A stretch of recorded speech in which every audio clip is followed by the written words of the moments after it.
Hi everyone and welcome to the internet. What we're going to be doing in today's chemistry lesson is having a look at covalent bonding. So before the break we looked at the ionic bonding, now we're going to look at a second type, covalent.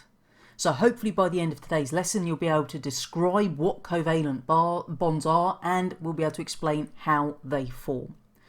So to start us off then, what we've got are 3 questions based around the work we did in our previous lesson. So have a go at answering those in your book for me. I'll give you a few minutes to have a go.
Let's check those answers then. So for question 1, the oxygen ion, then hopefully what we've got is an inner circle with 2 crosses, or 2 dots if you use dots first, and then a second circle with 6 of the same, but also 2 of the opposite. So if you used crosses like I have, then what we've got are 8 crosses in total and 2 dots. If you use dots for the oxygen's originals, then obviously you'd have 8 dots and 2 crosses. It's in square brackets with the 2 minus. Type of bond we form is an ionic bond. And then for number 3, you can see how we form our lithium and our oxide ions. So remember, lithium is going to lose that outer shell electron, which is going to be picked up by the oxygen. But because oxygen needs 2 electrons, we need 2 of the lithiums then. So 1 lithium electron from each lithium atom gets transferred to the oxygen. Then we put them in the square brackets. Lithium will have a single positive charge because it's lost 1 electron, and the oxygen will have 2 negative charges because it gains 2 electrons, and that means that when it comes to forming the compound, 2 lithiums join to a single oxygen. So the formula is Li2O. So you can get on that last one 1 mark if you got the lithium ion right. If you drew 1 lithium ion right, it's fine. 1 mark for the oxide ion, and then 1 mark for the formula Li2O. And then obviously you get 1 mark question 2, 1 mark question 1, gives us a total out of 5.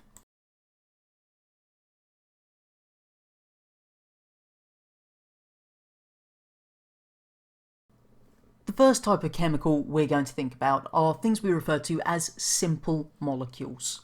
Now, this is things like our carbon dioxide, water, oxygen. They're all simple molecules. And the reason that we refer to them as simple molecules is because they only contain a few atoms. So if we think about it, carbon dioxide, CO2, that's got 3 atoms. Water, H2O, 3 atoms. Oxygen, O2, 2 atoms. So they've only got a few atoms in each case, so they are simple molecules. Now, what we actually find is that all 3 of those are made up of non-metal atoms. So carbon dioxide made of carbon and oxygen, water made of hydrogen and oxygen just made of 2 oxygen atoms. So we've got non-metal atoms being joined together, and the way that these non-metal atoms join together is by a covalent bond. So write down those 3 sentences for me in your books. I'll leave them up for a couple more minutes to give you a chance to get that done.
So what is a covalent bond? Quite simply, and this is a question that does come up on the exam papers from time to time, a covalent bond is a shared pair of electrons. So if you get the question, what is a covalent bond? A shared pair of electrons is the answer they're looking for. And they will form between non-metal atoms. So where you've got 2 non-metal atoms joined together, we're going to have a covalent bond. So write down those couple of points for me. I'd suggest you highlight those key bits of information because it's really going to help you out with remembering what they are and where they form.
One of the things we could be asked to do is to draw a dot and cross diagram to show the covalent bonding.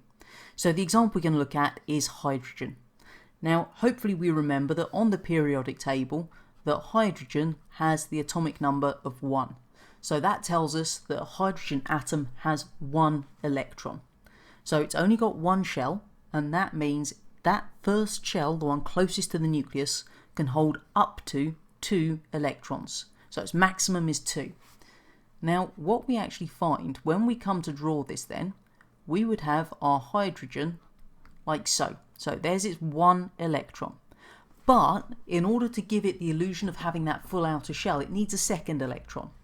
And what actually happens is the second hydrogen is then going to, well, it's terrible drawing, but we then have the electron from the second hydrogen shared with the electron from the first hydrogen, because that then means that both of these hydrogen atoms have 2 electrons in their outer shell, and therefore we have a covalent bond here. So you would have seen it when we're drawing out in the more simple terms like this. So that horizontal line is the covalent bond, which is this shared pair of electrons. Just remember that always draw 1 as dots and 1 as crosses. So what I'd like you to do then is draw dot and cross diagrams for the 3 simple molecules we've talked about. So H2O, water, O2, oxygen, and CO2, carbon dioxide. One thing to bear in mind when it comes to actually doing the dot and cross diagrams to show covalent bonding is you only need to show the outer shell electrons. So you don't have to draw the full structure, you can literally just do the outer shell electrons.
Okay, so what we're going to do is have a look at the answers for these.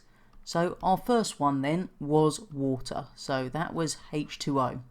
So hydrogen has 1 electron, oxygen has 8 electrons. So when we're doing these, as I've said, we only need to draw the outer shell electrons. So oxygen has 2 on its inner shell, which means there are 6 on the outer. So if we start with oxygen first of all, then what we've got are 1, 2, 3, 4, 5 and 6. So there's its 6 electrons. Now hydrogen has 1 electron, so what we're going to do is one hydrogen has to come and share this one, and the other hydrogen has to come to share that one. So there's our H2O, so we're sharing a dot and a cross between each of the 2 hydrogens. Number 2, we were looking at oxygen, O2. So we start off with our oxygen, and remember what we said, we've got 1, 2, 3, 4, 5, 6 electrons in the outer shell. Now that's going to be joined onto a second oxygen. That's a terrible actual circle there, sorry. But we've then got 1, 2, 3, 4, and then we're going to share 5, 6. So what we've then got, the 2 dots and the 2 crosses shared there, and actually what we've got is a double bond. So what we can see is that when we actually draw these out, then water, single bonds, but oxygen, because it's having to share 2 dots and 2 crosses, then it's got a double bond. And then number 3 was carbon dioxide. So what we're going to do is we start off with our carbon, and that's got a total of 6 electrons, which means 4 in the outer shell. So we need to share, obviously, 4 electrons. So we put 1, 2, 3, 4, and then we're going to have our oxygen over here, and we're going to be sharing 2 there, and that means we'll also have the 1, 2, 3, 4, and then the same thing on this side for the other oxygen, 1, 2, 3, 4 there, 1, 2 there, and that gives us our carbon dioxide. And what we've got, because we're sharing 2 pairs of electrons on each side, is a double bond in each case. So what we're going to do to give us marks for this one is obviously 1 for this one, 1 for this one, and 1 for that one. Total out of 3. If we think a little bit more about our covalent bonds then, they are what we refer to as an electrostatic force of attraction. And that electrostatic force of attraction occurs between the nucleus of each of the bonded atoms and the shared electrons. So what we find is the nucleus has a positive charge on it, the shared electrons have negative charges, and what we find is that they're going to be attracted to each other. And it's that electrostatic force of attraction that is the covalent bond. And these covalent bonds are strong bonds. If we think about the forces that occur between the individual molecules, so one carbon dioxide molecule to another carbon dioxide molecule, then that's what we refer to as an intermolecular force. So inter is between, molecular, molecules. So these are the forces between molecules, and they are actually weak. So see if you can write down those first 3 sentences and then answer the question at the bottom about what effect that would have on the state, and by state I mean the state of matter, of simple molecules.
Hopefully the answer we got is that the weak intermolecular forces are easily overcome, which means they tend to be gases at room temperature. And just think of the simple molecules we know, things like carbon dioxide, oxygen, they're gases at room temperature because those weak intermolecular forces are easily overcome at low temperatures, making them a gas.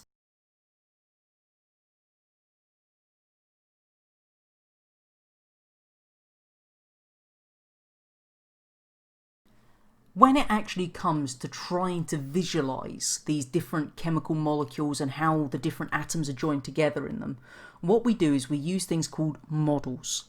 Now we've got a range of different models that we can use for this, and the first one is what's referred to as a ball and stick model.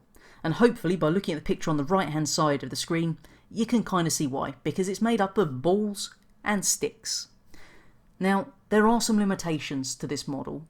First one being that the size of the atoms and the lengths of the bonds are rather exaggerated.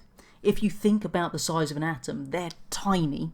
So when we're actually drawing them like this by using these big balls basically for the atoms, they're much larger than they actually are in reality.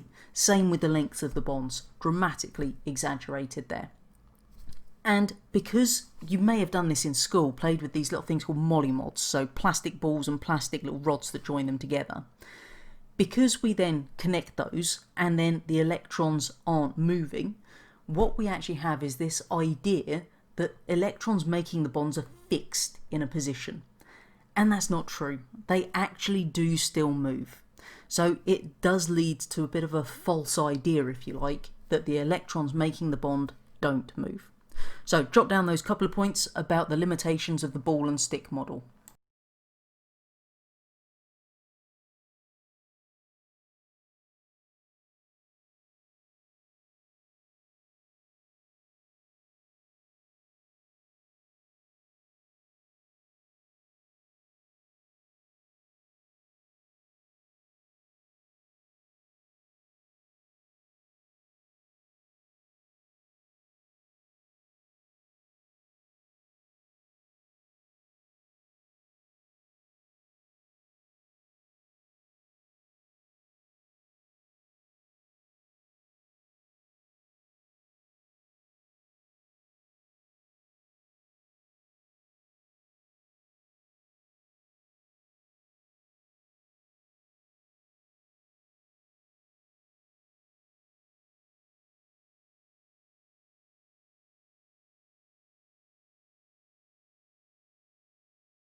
The second model is the one I've showed you as well as we've been going through today's lesson, which is a displayed formula.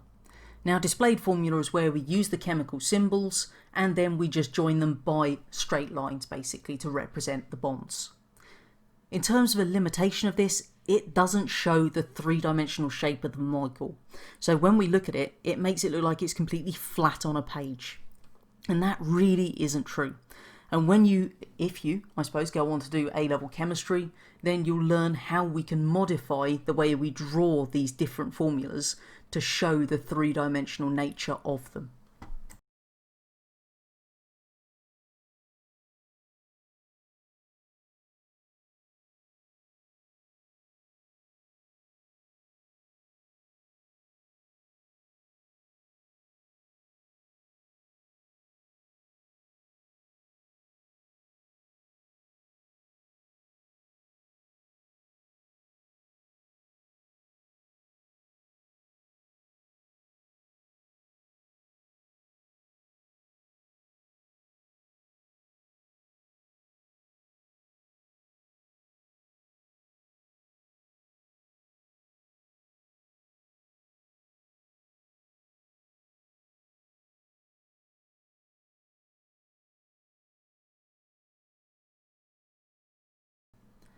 So what we need to think about now is the fact that not everything is this really teeny tiny simple little structure that we've looked at so far.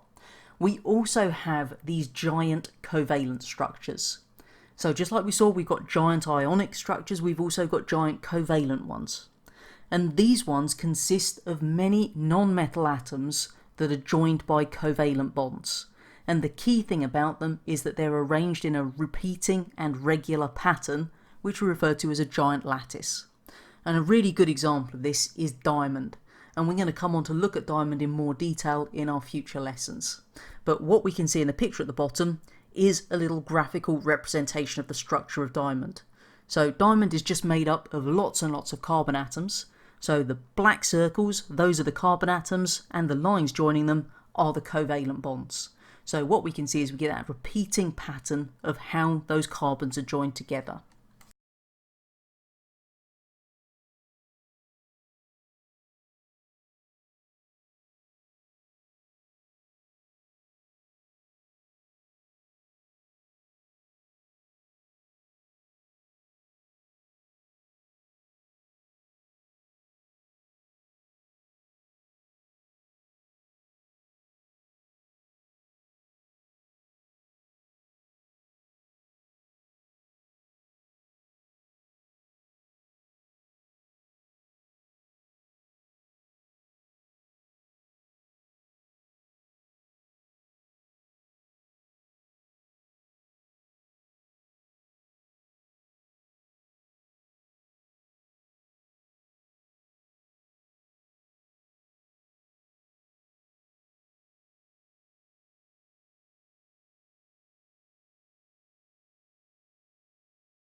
Okay, let's see if you can write me the chemical formula for diamond.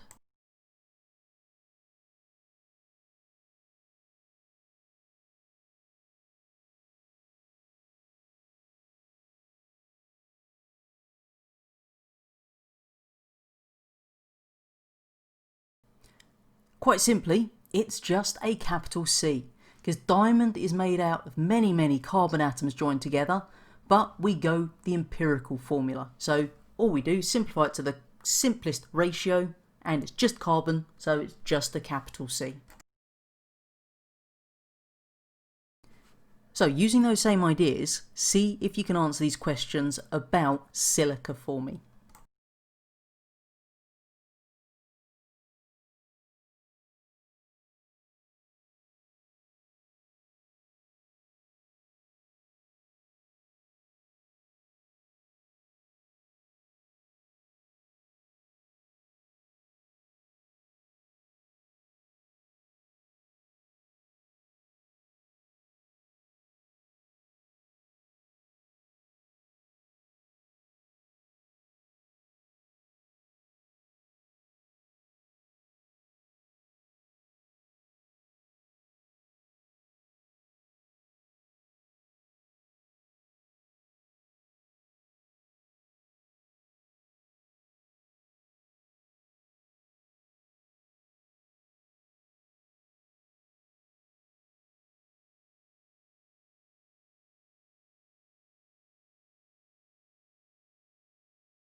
What we actually find then is if we look at our picture at the bottom there in the middle, we can see that the red silicon atom is joined on to 4 blue oxygens. So the first answer is 4. Then if we have a look at one of the blue oxygens in the middle, we can see that it's joined on to 2 reds, which are the silicons. So 2 is our second answer. And then if we write that as the empirical formula, it's going to be, obviously, if we're writing it out fully, we would have Si2.4, but the empirical formula, we take it to its simplest ratio, so it's just SiO2. So give yourself a mark out of 3 for that.